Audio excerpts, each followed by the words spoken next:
Comment améliorer tes finances pour 2025? Dans cette vidéo, nous allons explorer certains principes, certains piliers sur lesquels il faut travailler pour financièrement avoir une bonne année 2025. Le premier pilier qu'il faut travailler là-dessus, c'est ton mindset. C'est-à-dire, si il est important pour toi que 2025 soit financièrement intéressant, c'est-à-dire qu'il te faut développer un mindset financier qui correspond à tes aspirations. Ok? On parle de finances ici, donc tu veux pouvoir développer une mentalité, un état d'esprit positif vis-à-vis de l'évolution financière. Ok? C'est très important parce que tout commence à partir de l'esprit. Donc si tout commence à partir de l'esprit, il faut que ton esprit soit préparé aux choses qui arrivent.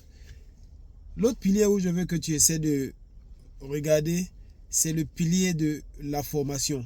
Ok? Il est important pour toi, si tu veux capter plus d'argent pour cette année 2025, si tu veux améliorer tes finances de 2025, il te faut t'éduquer sur les différentes options qui sont sur la table pour toi. Ok? Il faut investir sur toi pour apprendre, parce que quand tu apprends, ça te donne l'information. Quand tu as l'information, ok, l'information aussi va t'amener vers l'intuition, etc. Donc, tu as dit, tout commence à partir de l'information. Quand tu es informé, tu as déjà une chance d'augmenter ce que tu reçois. Donc, parce que je dis toujours, ton niveau d'information va déterminer ton niveau de revenu. Plus tu connais, plus tu vas gagner. Parce que plus tu connais, tu auras tendance à chercher, ok, à appliquer cette connaissance que tu as là. C'est très important. Troisième pilier où je veux que tu penses à travailler là-dessus, c'est d'alléger ta vie. Quand je dis alléger ta vie, c'est quoi? C'est-à-dire, arrête de perdre ton temps avec les choses qui ne produisent pas d'argent dans ta vie. Parce que si 2025, tu veux améliorer tes finances, il faudrait que tu allèges ta vie. C'est-à-dire, tu ne vas pas te mettre à faire des choses qui perdent ton temps et qui ne te rapportent pas l'argent. Tu veux plutôt te concentrer sur les choses qui te rapportent quelque chose. Ok? Il faut vraiment alléger ton temps. Et en fait, alléger ta vie. Il y a des personnes avec qui tu marches qui vraiment ne vont pas dans la direction que tu veux sur certains trucs. Mets-les de côté lorsque tu veux avancer dans une certaine direction. On ne dit pas de les fuir, non. Mais il faut savoir qu'écoute, au lieu de passer mon temps à 2 heures, 3 heures, 4 heures à telle personne qui ne m'apporte pas quelque chose dans le sens où je veux partir, attends, je préfère utiliser ces 4 heures-là pour chose. Quand j'ai le temps libre, je peux venir traîner lui, il n'y a pas de problème. C'est de ça qu'il s'agit. C'est-à-dire, il faut alléger ta vie. Il ne faut pas t'emmerder avec ce qui ne te produit rien. Ok? Parce que si 2025, tu veux que les choses changent, il faut que tu changes ta façon de faire les choses. Tu ne peux pas avoir les habitudes de 2024 qui ne t'ont pas bénéficié. Tu ne peux pas encore les avoir en 2025 et puis espérer quelque chose de nouveau. Non, non, non. Ce n'est pas possible.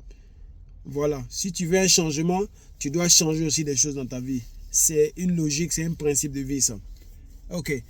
Il faut être quelqu'un aussi qui sait budgétiser son temps et son argent. Parfois, vous ne voyez pas, parfois, il y a des gens, surtout nous qui sommes dans la diaspora, quand on va au pays, souvent en un mois, on peut dépenser 4 fois ou 3 fois plus, ok, parfois que ce qu'on gagne même ici, ok. Ou bien, en un mois, on dépense souvent d'une façon comme si, voilà, tout ça c'est dû à quoi? C'est dû simplement au fait que parce que quand tu vas au pays, dans ta tête, tu enlèves toutes les barrières. Tu ne calcules même pas ton temps, c'est-à-dire tu te lèves, tu vas où tu n'es pas, voilà, ton temps n'est pas ordonné. Alors que quand tu te lèves et que tu te dis, bon, aujourd'hui, voilà ce que j'ai à faire, voilà ce que j'ai à faire, à tel moment, voilà. Donc, c'est-à-dire que étant donné que tu as budgétisé ton temps, tu peux budgétiser tes dépenses. Si tu ne programmes pas ta journée, ok, tu vas sortir, tu vas faire tout et n'importe quoi à la fin de la journée, tu te rends compte, mais attends, d'abord, je n'ai rien fait toute la journée, et puis j'ai dépensé encore bêtement. Ok? Donc pour 2025, dans tes activités, il faut budgétiser ton temps et tes ressources financières. Ça va beaucoup t'aider parce que quand tu sais où tu es en train de partir, tu sais à quoi t'attendre, tu peux déjà anticiper sur certains trucs. Ok? Donc, ça c'est un autre pilier où il te faut travailler. Un autre pilier aussi, il te faut travailler si tu as déjà une activité, c'est d'essayer, au lieu de penser systématiquement à la diversification, parce que c'est beaucoup conseil, on te dit souvent qu'il faut diversifier tes activités, oui. Mais avant de parfois diversifier tes activités, il faut déjà voir l'activité où tu es là. Comment tu peux approfondir ça? Ok? Parce que s'il y a une société comme Walker qui fait les crips, qui peut utiliser à partir des patates, fait plusieurs produits à partir des patates, donc c'est dit que toi aussi dans ton activité, si tu regardes, ce que tu fais, sûrement que tu peux amplifier ton activité à partir d'un seul produit que tu as. Par exemple, moi, je vends des chaussures deuxième main. Ok? Au lieu de forcément vendre en ligne, par exemple sur eBay, peut-être que je peux aussi revendre à d'autres personnes qui, voilà, qui en ont besoin. C'est-à-dire, certaines chaussures, je sais que peut-être j'ai pas trop de bénéfices, que je vais vite me débarrasser de ça. Je peux trouver d'autres vendeurs de chaussures et puis leur proposer ça, par exemple. Ok? Je peux, par exemple, essayer de voir dans les ventes de chaussures que je fais, par exemple, est-ce qu'il y a une niche que je ne touche pas actuellement? C'est-à-dire, au lieu de penser à se diversifier dans autre genre de trucs, le truc que tu es déjà dedans, essaie de voir, essaie de te poser des questions pour voir est-ce qu'avec ce que tu as déjà, tu ne peux pas essayer d'amplifier. Je ne sais pas si on se comprend. Donc la diversification, c'est bon, mais avant de passer à la diversification, il faut d'abord te rassurer que tu amplifies dans ce que tu es pour vraiment bien maîtriser tout, voilà, tous les avenues d'entrée dans ce truc-là, si c'est possible. L'autre pilier que tu dois aussi travailler là-dessus pour que ton année 2025 soit une année exceptionnelle, il faut travailler sur ta ponctualité, ton intégrité et ta livraison. C'est-à-dire, il faut être quelqu'un d'intègre dans tes activités. Il faut être quelqu'un de diligent. Il faut être quelqu'un de réactif. C'est-à-dire, par exemple, moi, j'ai vécu récemment des trucs où parce que je suis juste en train de, pour cette année, mon objectif, c'est chaque année, pour les 10 ans qui viennent, m'acheter au moins un terrain dans le but de le revendre dans les 10 ans qui vont venir. C'est pas pour construire, c'est acheter et puis revendre. Mais tout ce que je contacte, mais quand tu les écris, tu dois attendre longtemps avant d'avoir des réponses. Souvent, tu as des réponses automatisées et tu attends, tu attends. Je pense aussi dans ton activité, tu es le genre de personne qui retarde pour répondre aux clients. Tu vas perdre beaucoup de clients parce que quelqu'un va se dire, mais si j'écris à cette personne que je dois attendre une semaine avant d'avoir une réponse, mais si j'ai même mon argent dans sa main, combien de temps je vais attendre avant d'avoir une réponse? Donc regarde tout ça. Donc il faut t'arranger dans ton activité, de faire de telle sorte que tu sois à l'écoute de tes clients, tu les réponds très rapidement. Ok? Si tu penses que tu es trop occupé, emploie des gens, diligente dans ton truc. C'est-à-dire, si tu reçois 1000 messages par jour que tu es seul, bien sûr que tu vas faire une semaine, 10 jours, 20 jours avant de répondre aux gens. Donc si tu sais que tu es beaucoup occupé, prends quelqu'un pour superviser les messages qui viennent. Donc dans les messages qui viennent, tu peux déjà détecter ceux qui sont les liens chauds et tu es sûr, ceux qui perdent le temps, tu peux aller les voir, eux les mettre en attente et puis je sais. Ok? Donc la diligence, l'intégrité dans ton travail, tu vas maintenant prendre soin de tes clients en répondant à leurs questions rapidement, en répondant à leurs choses.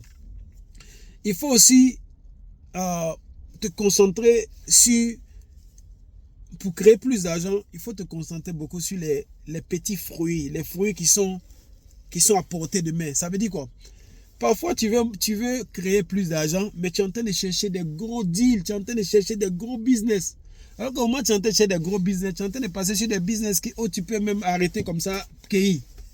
Ça peut être dans ton quartier, peut-être, ou ça peut être dans un endroit où tu vois une opportunité, des gens ont besoin de petits financements pour agrandir leur business et en retour, tu fais quand même un profit aussi parce qu'ils vont te payer quelque chose en retour.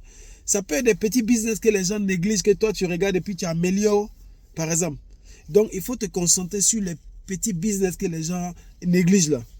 Tu seras surpris parfois de ce que ça peut apporter si tu as une bonne vélocité dans ce truc-là. Donc, ouvre tes yeux aussi sur ces petites activités des femmes qui sont là, qui vendent à locaux depuis des années dans ton quartier. Si elles vendent ça, ces femmes-là, il faut les causer comme des petits business. Comment est-ce que si tu as de l'argent que tu es prêt à investir, tu peux les voir investir dans leur business de vente d'articles, de vente à locaux, de vente de poissons, etc. pour les permettre d'agrandir. Dans le même temps, tu fais aussi un retour. Il faut penser à ça, des petits cultivateurs qui ont des problèmes pour vendre leurs trucs. Comment tu peux investir pour leur permettre. Regarde tous ces trucs-là, ok? Au lieu de forcément te concentrer sur les gros deals parce que tu cherches des gros agents. Souvent, l'argent est dans les petits business.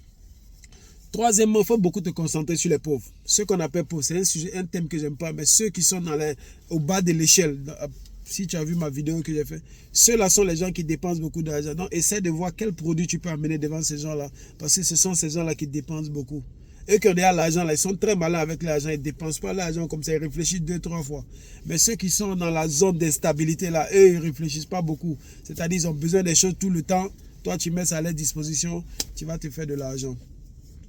Pour 2025, il faudrait qu'encore une fois, comme j'ai dit, tu changes ta mentalité. Si l'année 2025 et 2024 n'a pas été comme tu veux, 2025, il faut que tu changes chose.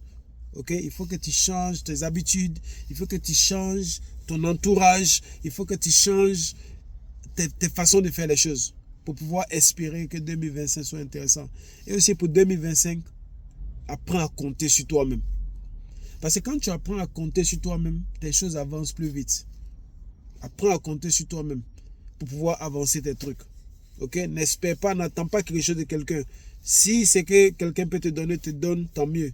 Mais il ne faut pas faire ton plan en te basant sur ça. Fais ton plan en te basant sur tes propres forces. Que 2025 soit pour toi une bonne année, mais sache que dans la vie, il n'y a pas de hasard. Ce que tu mets dans 2025, c'est ce qui va te donner à la fin. C'est très important. Et puis surtout, il faut beaucoup épargner. Il faut beaucoup épargner pour pouvoir te donner la force d'investir. Ok? Donne-toi des objectifs clairs pour 2025.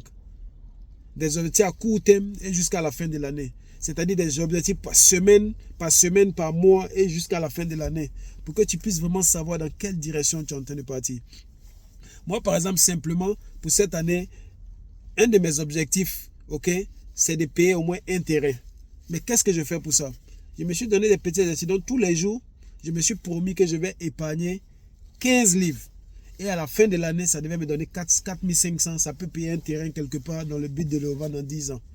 Mais dans le même temps que je suis en train de faire 15 par jour, je fais aussi une autre économie de 5 centimes par jour pendant les 365 jours. Et à la fin de l'année, je dois sortir avec au moins 3000 livres encore. Donc, c'est-à-dire, j'essaie de me donner beaucoup de chance et je me mets à fond là-dessus. Et j'espère que la santé va m'accompagner. J'espère que les choses vont bien se passer. À la fin de l'année, je vais me retrouver avec sûrement beaucoup d'argent. Ou peut-être au lieu de payer un terrain, ça va peut-être 2 terrains que je vais payer. Ou bien peut-être je vais payer un terrain puis investir encore dans autre chose. Donc il faut beaucoup épargner parce que c'est l'épargne qui va te permettre de faire tes investissements. Donc il ne faut pas t'inquiéter du montant d'épargne. Comme je vous ai dit, je fais une épargne de 15 livres tous les jours que j'ai commencé depuis le 1er janvier qui va finir le 31 décembre. Et je fais une autre épargne de 5 centimes par jour où j'ai expliqué le système avec 1 centime. C'est-à-dire, tous les jours, je mets 5 centimes de plus que la journée d'hier. Et à la fin de l'année, ça doit me donner 3000. 3000, c'est 2 millions CFA. Ça fait juste autour de 2 millions CFA. Ça peut te payer un terrain peut-être dans la zone de Yamoussoukro. Ça peut te payer un terrain dans la zone de Samo. Ça peut te payer un terrain dans la zone de Tia-Salé, par exemple. Encore une fois, ces terrains que je vais payer, ce n'est pas des choses pour moi-même. C'est des choses que je vais payer, garder, les revendre après. Voilà. Donc, que 2025 soit une bonne année pour toi, mais sache que tu as la clé de 2025. C'est ce que tu vas mettre dans 2025 que le résultat va venir à la fin. OK? Bonne journée, Mohamed Sissoko.